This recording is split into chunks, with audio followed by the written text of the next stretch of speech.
Habíamos conocido hacía poco, la noche del terremoto, el 3 de marzo de 1985, pero entonces no habíamos hablado. Claudia tenía 12 años y yo 9, por lo que nuestra amistad era imposible. Pero fuimos amigos o algo así. Conversábamos mucho. A veces pienso que escribo este libro solamente para recordar esas conversaciones.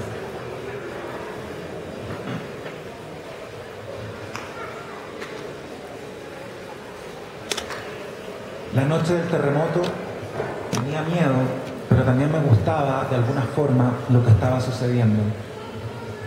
En el antejardín de una de las casas los adultos montaron 2 carpas para que durmiéramos los niños. Al comienzo fue un lío, porque todos queríamos dormir en la de estilo iglú, que entonces era una novedad, pero se la dieron a las niñas. Nos encerramos a pelear en silencio, que era lo que hacíamos cuando estábamos solos. Golpearnos alegre y furiosamente. Pero al pelirrojo le sangró la nariz cuando recién habíamos comenzado y tuvimos que buscar otro juego. A alguien se le ocurrió hacer testamentos y en principio nos pareció una buena idea, pero al rato descubrimos que no tenía sentido, pues si venía un terremoto más fuerte, el mundo se acabaría y no habría nadie a quien dejar nuestras cosas. Luego imaginamos que la tierra era como un perro sacudiéndose y que las personas caían como pulgas al espacio, y pensamos tanto en esa imagen que nos dio risa y también nos dio sueño. Pero yo no quería dormir. Estaba como nunca cansado, pero era un cansancio nuevo que enardecía los ojos. Decidí que pasaría la noche en vela y traté de colarme en el iglú para seguir conversando con las niñas, pero la hija del carabinero me echó diciendo que quería violarlas.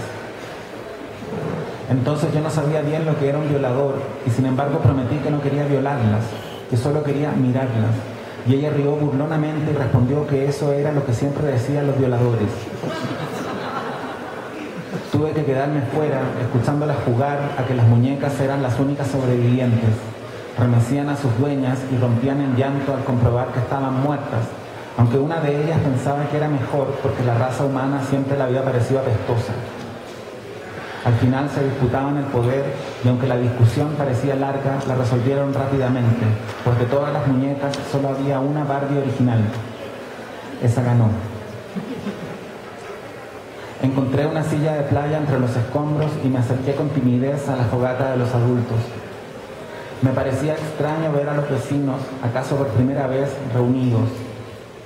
Pasaban el miedo con unos tragos de vino y miradas largas de complicidad.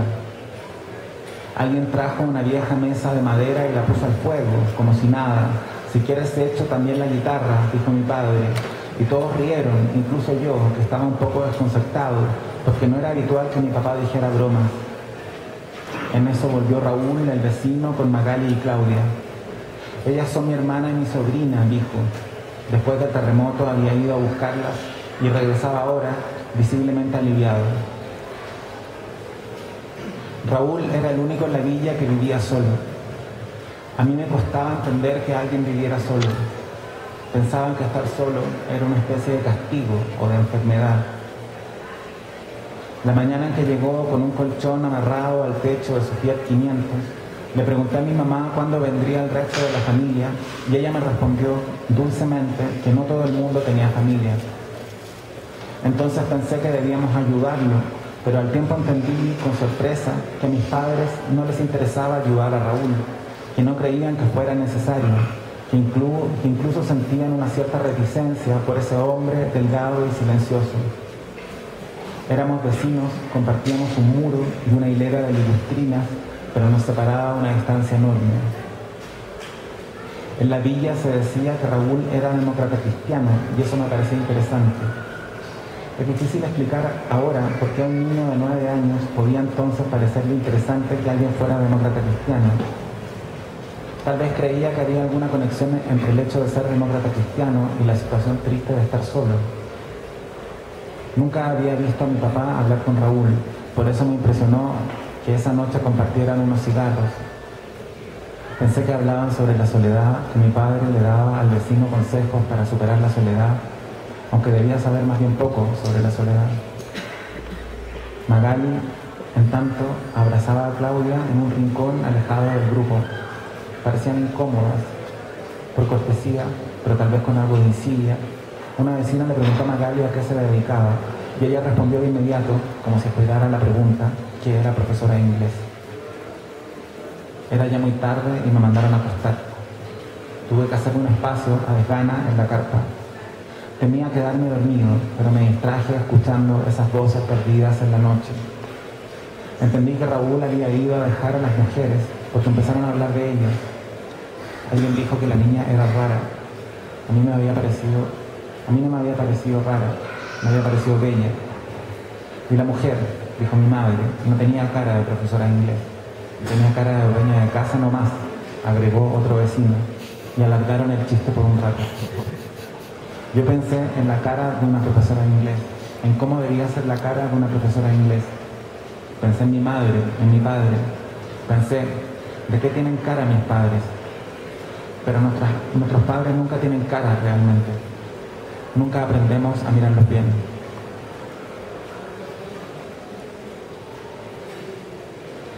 Creía que pasaríamos semanas e incluso meses a la intemperie, a la espera de algún lejano camión con alimentos y frazadas, y hasta me imaginaba hablando por televisión, agradeciendo la ayuda a todos los chilenos, como en los temporales. Pensaba en esas lluvias terribles de otros años, cuando no podía salir y era casi obligatorio quedarse frente a la pantalla mirando a la gente que lo había perdido todo. Pero no fue así. La calma volvió casi de inmediato. En ese rincón perdido al oeste de Santiago, el terremoto había sido nada más que un enorme susto. Se derrumbaron unas cuantas panderetas, pero no hubo grandes daños, ni heridos, ni muertos. La tele mostraba el puerto de San Antonio destruido y algunas calles que yo había visto o creía haber visto en los escasos viajes al centro de Santiago. Confusamente intuía que ese era el dolor verdadero.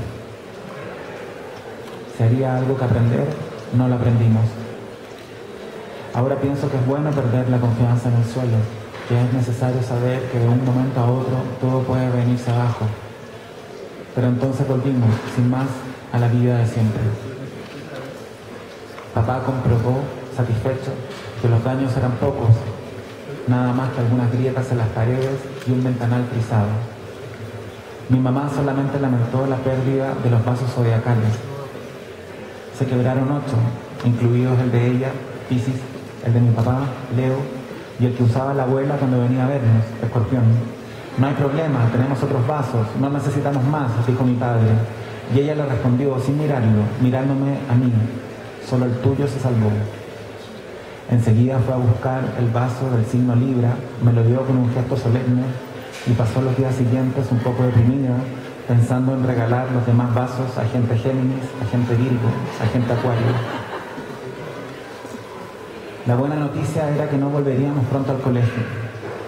El antiguo edificio había sufrido daños importantes y quienes lo habían visto decían que era un montón de ruinas. Me costaba imaginar el colegio destruido, aunque no era tristeza lo que sentía. Sentía simplemente curiosidad.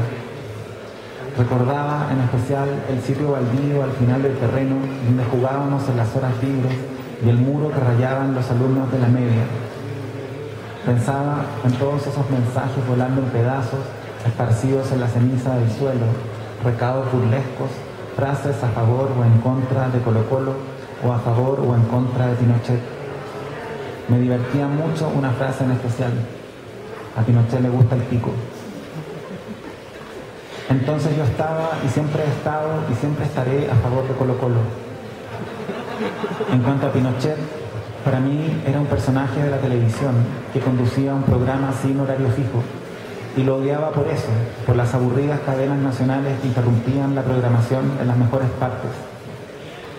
Tiempo después lo odié por hijo de puta, por asesino, pero entonces lo odiaba solamente por esos intempestivos shows que mi papá miraba sin decir palabra, sin regalar más gestos que una piteada más intensa al cigarro que llevaba siempre cosido a la boca.